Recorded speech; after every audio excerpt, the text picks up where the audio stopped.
Next अभी जो start करना है इलेक्ट्रिक फील्ड के बारे में है। फील्ड जैसे कि नाम से ही पता है, फील्ड का मतलब क्या होता है? फील्ड एरिया या फिर स्पेस, और इलेक्ट्रिक का मतलब चार्ज। तो इलेक्ट्रिक फील्ड का मतलब चार्ज का एरिया या फिर space. The word field means area और स्पेस, या तो उसका एरिया या फिर स्पेस। इससे समझने से पहले ये बताओ, हम जब मैग्नेटिक फील्ड डिफाइन करते हैं तो क्या बोलते हैं? उसको कैसे डिफाइन करते हैं? मैग्नेट के चारों ओर वो स्पेस जिसके इफेक्ट में वो किसी बॉडी को अट्रैक्ट या फिर रिपेल करती है। मान लो मैग्नेट है नॉर्थ साउथ और एक और मैग्नेट है साउथ नॉर्थ। जब तक ये मैग्नेट दूर पड़ी है इनके बीच में कोई इंटरेक्शन नहीं होगा।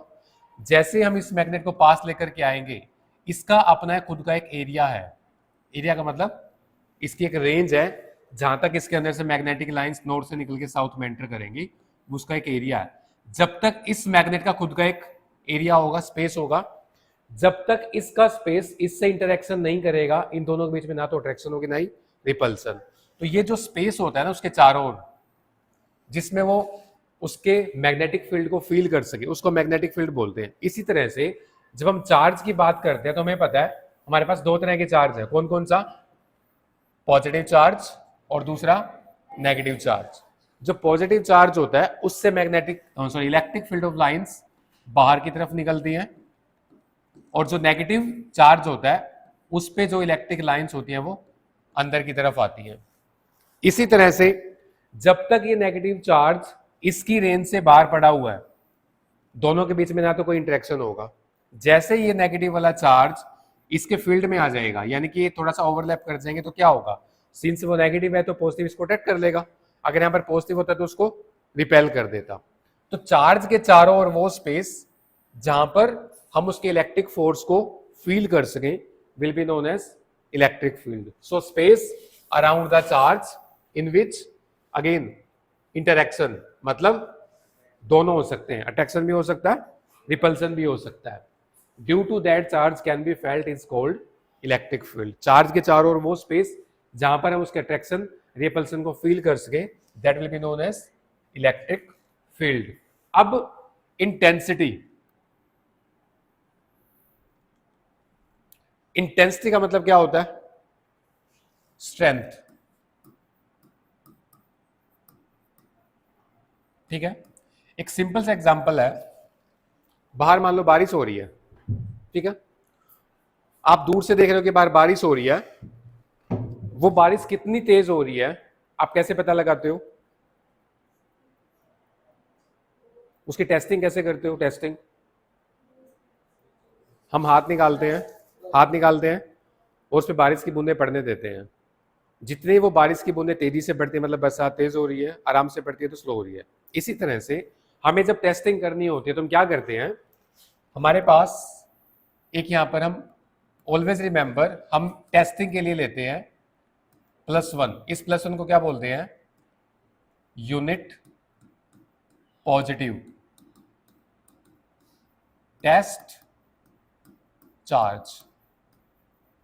अब हर वर्ड का अपना मीनिंग है। यूनिट का मतलब 1, पॉजिटिव का मतलब प्लस, टेस्ट का मतलब वो चार्ज हमने टेस्टिंग के लिए यूज किया है।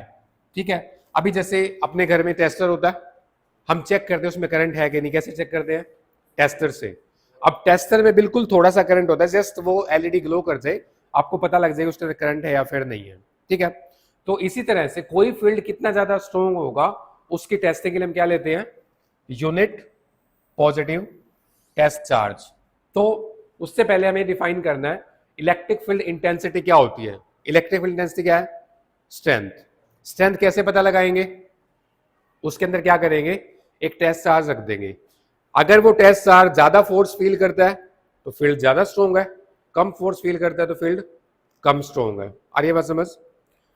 पहले ही समझ लो, strength of electric field is called electric field intensity. It is denoted by E vector. Always remember, vector क्या होता है? जिसका मैग्नीट्यूड भी हो गुड और डायरेक्शन भी हो। तो अभी तक हम जो डिस्कस कर चुके हैं, बताओगे इलेक्ट्रिक फील्ड की डायरेक्शन कहां से कहां होगी? बता चुका मैं, कॉमन सेंस यूज करना, पॉजिटिव टू नेगेटिव, बिकॉज जो इलेक्ट्रिक लाइंस होती है, अभी मैंने थोड़ी देर पहले बताया था, वो प्लस से निकलती है और माइनस में एंटर करती है, तो means positive to negative. So electric field intensity is a scale sorry vector quantity which has magnitude as well as direction. तो हमेशा याद रखना, जब जब हम ई लिखेंगे हम that means electric field intensity लिख रहे हैं और उसकी हम स्ट्रेंथ को बता रहे हैं, ठीक है। उसके बाद इंपॉर्टेंट चीज आती है, इसका फॉर्मूला क्या होता है? इलेक्ट्रिक फील्ड का फॉर्मूला होता है ई, दैट इज, अब ये चीज थोड़ा ध्यान से समझ लेना, हालांकि लिखने को तो कुछ भी आप सिंपल लिख के छोड़ दो।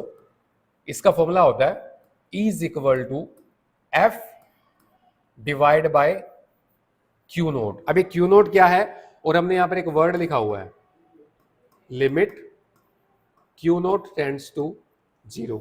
मैथ में हम करते हैं समेशन लगाते हैं जब लिमिट करते हैं, है ना। तो यहां पर हमें जरूरत क्यों पड़ी? यहां तक तो ठीक था, क्या फोर्स कौन फील करेगा? Unit positive test charge. जब हम क्यू नोट लिखते हैं, इस क्यू नोट का सिंपल सा मीनिंग क्या होता है?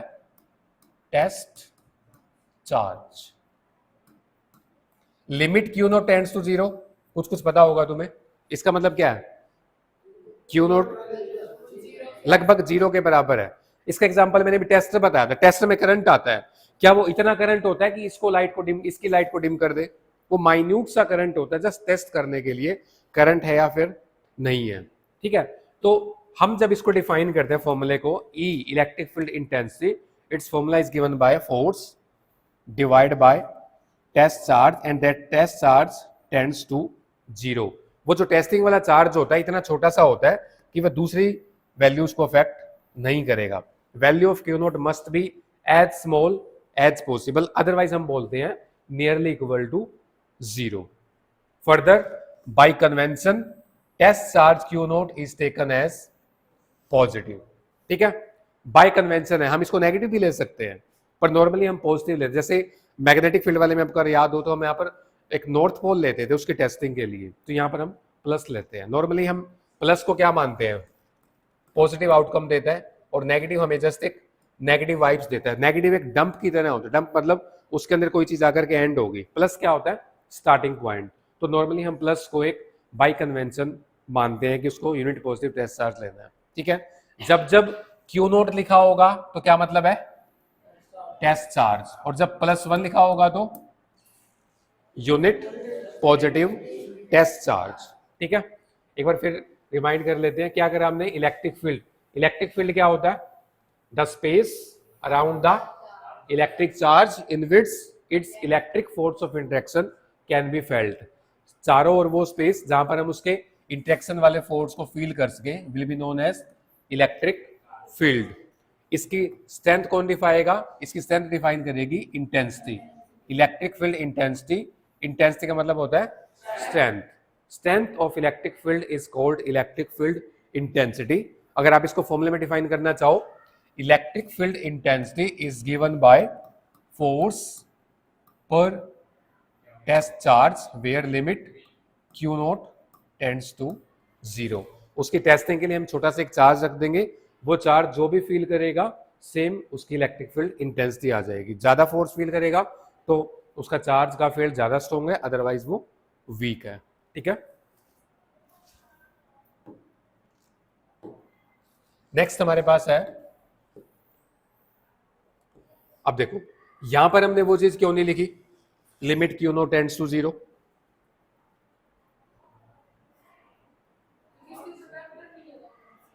गुड, वेक्टर नहीं लगा हुआ, और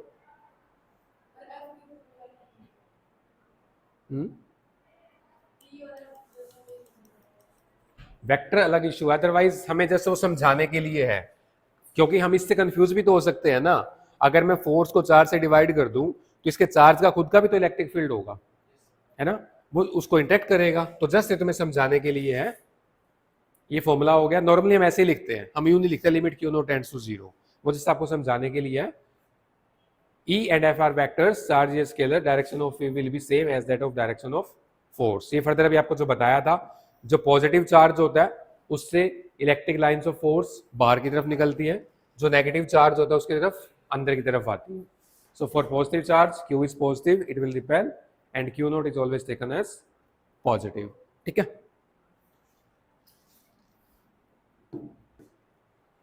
नेगेटिव चार्ज के लिए if Q is negative it will attract and direction of force will be outward. ठीक है, मतलब नेगेटिव उसमें जो इलेक्ट्रिक लाइंस ऑफ फोर्स होंगी वो बाहर की तरफ जाएगी. उसके बाद जो चार्ज होता है वो डिस्ट्रीब्यूट कैसे होता है? डिस्ट्रीब्यूट मतलब उसके डायमेंशंस. देखो, चार्ज को हम तीन तरह से डिस्ट्रीब्यूट कर सकते हैं, नाम से ही पता है. लीनियर मतलब लाइन के अलोंग, सरफेस मतलब एरिया, और वॉल्यूम मतलब वॉल्यूम. दैट मीन्स आप इसको ऐसे कर सकते हो, 1 dimension, 2 dimension and 3 dimension. 1 dimension मतलब लाइन. जैसे मान लो कोई वायर है, उसमें से करंट पास कर रहा, तो उसके ऊपर जो चार्ज होगा वो लीनियरली डिस्ट्रीब्यूट होगा एक लाइन के अलोंग. दूसरा क्या होता है? सरफेस. सरफेस का एग्जांपल 2 डायमेंशन आप कुछ भी ले लो, उस पर जो चार्ज डिस्ट्रीब्यूट होगा that will be known as surface charge distribution. Finally volume, जैसे आप हम लोग डिफाइन करते हैं क्यूबॉइड या क्यूब, तो ये जो डायमेंशंस होगी वो 3 डायमेंशन. ठीक है. डिपेंडिंग अपॉन इट्स डिस्ट्रीब्यूशन हम एक वर्ड यूज करते हैं, डेंसिटी. डेंसिटी का मतलब क्या होता है? जैसे आप केमिस्ट्री में डिफाइन करते हो, density is equal to mass upon volume. मतलब वो कितना टाइटली पैक्ड है या कितना टाइटली वो लूज है. तो जब हम लीनियर चार्ज की बात करते हैं तो हम डिफाइन करते हैं लीनियर चार्ज डेंसिटी. इसका फॉर्मूला क्या होता है? चार्ज डेंसिटी का हमेशा फॉर्मूला होता है चार्ज. ठीक है. अब डेंसिटी डिपेंड करती है आपने किस पे डिफाइन किया. अगर वो लाइन पे डिफाइन किया तो चार्ज अपॉन क्या लिखोगे? लेंथ. अगर आपने वो एरिया पे डिफाइन किया तो चार्ज अपॉन या तो एरिया लिख दो या फिर आप सरफेस लिख दो. अगर आपने वॉल्यूम पे डिफाइन किया है तो चार्ज अपॉन वॉल्यूम. तो 3 तरह का डिस्ट्रीब्यूशन है, तीनों के फिर अलग अलग नाम देते हैं. जैसे अगर लाइन पर है तो उसको बोलते हैं लीनियर चार्ज डेंसिटी, सरफेस पर है तो सरफेस चार्ज डेंसिटी, वॉल्यूम पे है तो वॉल्यूम चार्ज डेंसिटी. इन तीनों के अलग अलग नाम है. जब हम लीनियर चार्ज डेंसिटी की बात करते हैं तो लीनियर चार्ज डेंसिटी को हम डिफाइन किससे करते हैं? लैम्डा. वेरी फेमिलियर वर्ड है लैम्डा.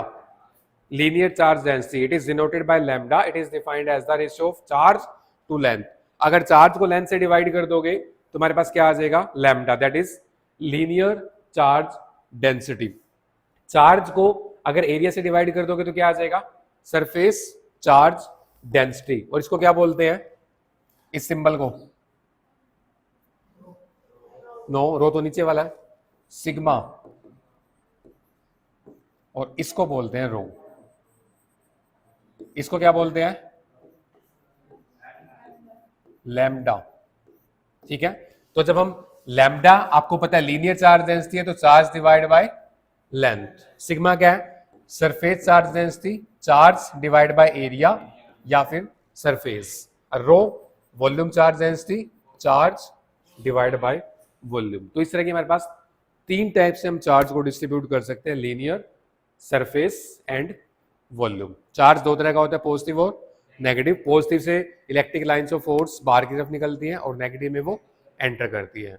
इलेक्ट्रिक फील्ड, चार्ज के चारों ओर स्पेस जहां पर हम उसका इंटरेक्टिव फोर्स फील कर सके. इलेक्ट्रिक फील्ड इंटेंसिटी, उस फील्ड की strength will be known as electric field intensity. अब एक छोटा सा आर्टिकल है, हमारे पास एक पॉइंट चार्ज पड़ा है, उसकी वजह से हमें क्या कैलकुलेट करना है? Electric field intensity. Electric field intensity due to a point charge. Electric field intensity due to a point charge. Point charge का मतलब क्या है? एक चार्ज पड़ा है, वो पॉइंट की फॉर्म में है. ठीक है. अब हमें पता है जो ये चार्ज होगा प्लस है, तो इसकी वजह से जो इलेक्ट्रिक लाइंस ऑफ फोर्स होंगी वो क्या होंगी? बाहर की तरफ होंगी. हमें कैलकुलेट क्या करना है? Electric field intensity. उसका फॉर्मूला क्या था? Electric field intensity is equal to force divide by test charge, Q naught जो आप लिखते हो. अब यहां पर हमने +1 क्यों नहीं लिखा? Unit positive test charge.